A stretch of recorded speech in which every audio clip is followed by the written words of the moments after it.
Forge Gang produces hard man. Forge Gang, bro. I'm a hard man. Let's go. This is your host with the most, the Warhammer, coming at you to host my awesome and incredibly superior stream, my superior red pill stream. Let's go. So I'm going to be talking about the Alamo in 1836, bro. Now, how many Frenchmen do you ask about if they remember? How many times do you ask Frenchmen if they remember the Battle of the Bastille? How many Englishmen do you ask if they remember, I don't know, the Battle of Hastings? Okay? Or like, how many Germans do you ask remember the Battle of Stalingrad? Or like, how many Irishmen do you ask if they remember the Battle of the Boyne? You know? Chances are, if you seriously ask that, most of them don't even know what that is, bro. Like, seriously. Most Frenchmen, most Englishmen, most Germans, most Irish, most Scandinavians, Italians, or whatever, or Greeks, they don't remember that shit. Okay? So why would you ask an American or a Texan about the Battle of the Alamo? Okay? And why would you be surprised if you get the same response? Okay? I'm just being logical with you, bro. Like, I'm just trying to use some logic here, man. Yeah, the Battle of the Alamo was instrumental in the Texan War of Independence. There's no doubt about that.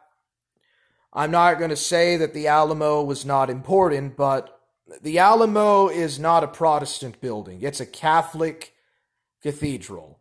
When the Alamo was built in the early 1700s, it was a Roman Catholic mission built by Spaniards to convert the Indians to Christianity.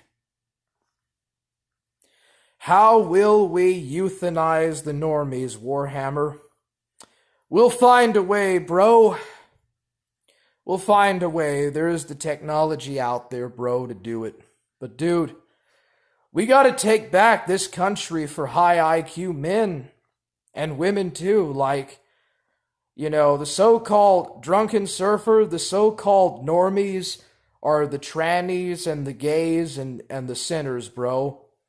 The people, the outcasts in this society are the real normal people, okay? The people that have been cast as being mentally ill or abnormal, those are the real normal, down-to-earth Christian people.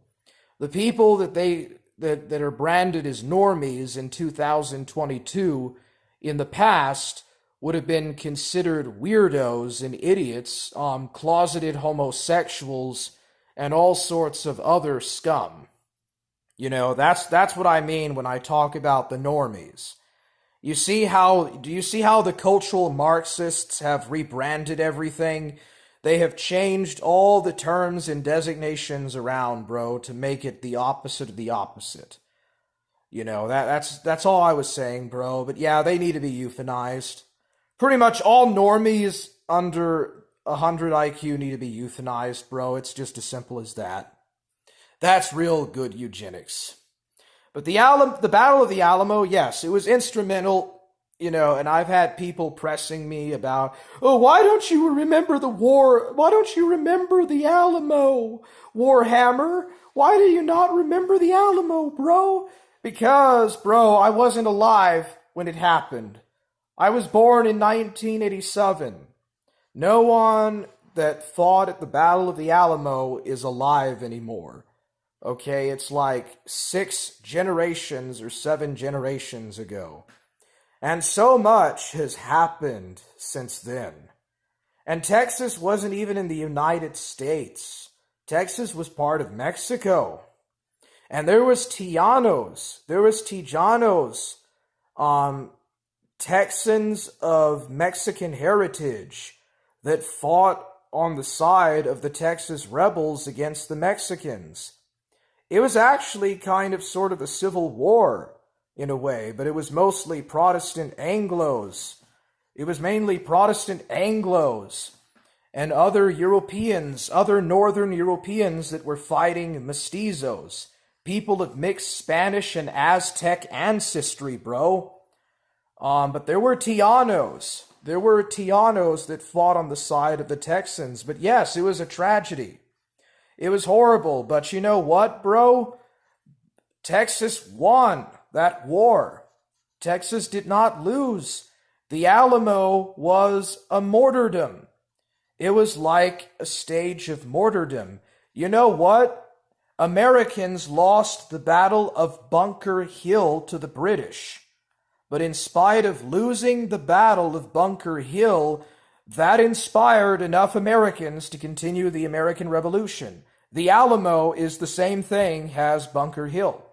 The Battle of the Alamo inspired the Texans and the American volunteers who came to Texas to fight on and win the Battle of San Jacinto. So yeah, I mean, what is the point, dude? How many British people do you ask if they know what Waterloo or Hastings or like, all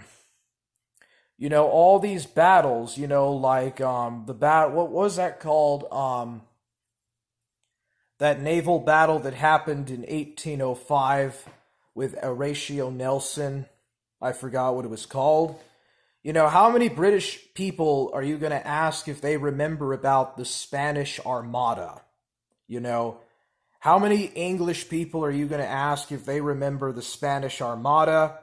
Like, how many Japanese are you going to ask if they remember the invasion of the war in Korea in the 1590s, the Imjin War, bro? That's all I'm talking about, man. The Alamo is on par with the battleship Maine, America on the Western Front in the First World War, Bunker Hill, Gettysburg, the Battle of Antietam, and other battles like that, or the Battle of the Bulge. Yes, it's an important battle, but it's not the most important battle ever to happen on American soil. Okay? And also, the Battle of the Alamo was not the bloodiest or the most highest fatalities battle on Texas soil. That happened during the Mexican War of Independence against Spain. There is a battle where a high number of Mexicans and Spaniards died. That was the most bloodletting battle on Texas soil. The most bloodletting battle on American soil was the Battle of Antietam. Okay? That was the bloodiest battle on American soil. So, history is very important. Texas won. Just like Ma won, Texas also won. Should we euthanize Mormon Shaggy? I'm not going to answer that question. Tesla Coil, Alamo, gang, let's go.